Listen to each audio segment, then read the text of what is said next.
campo y me siento orgulloso. Y voy a contarles de mi vida un poco. Soy hombre sencillo, yo lo reconozco, pero muy feliz. Sombrero de palma me cubre la frente, pantalón de tela de la más corriente, con cintos bordados, guaraches cruzados me miran salir.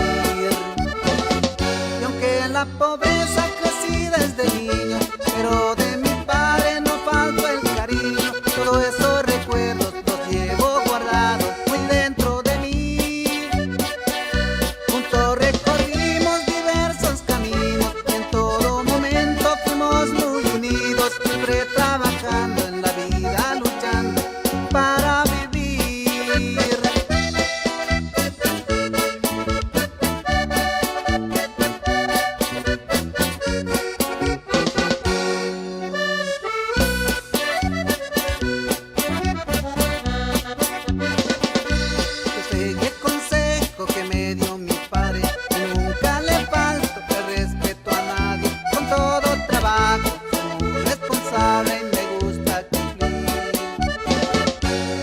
Muy presente de cómo he crecido y a toda mi gente yo nunca la olvido.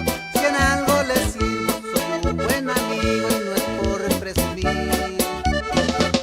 Doy gracias a Dios, me ha cambiado la vida, pero mi pasado nunca se me olvida. Los malos recuerdos me quedan del tiempo que un día viví.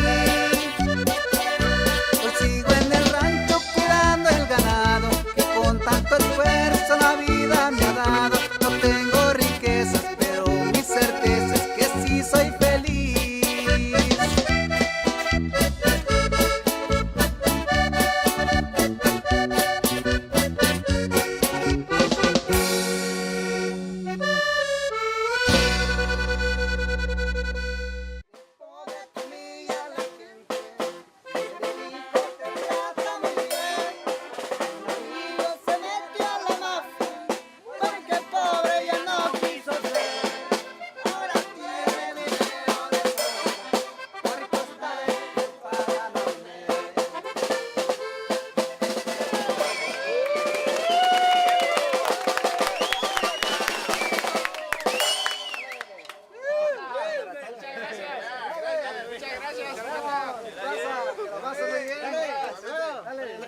Gracias, compa. Ahí cuando guste, estamos por acá, ¿eh? Dale.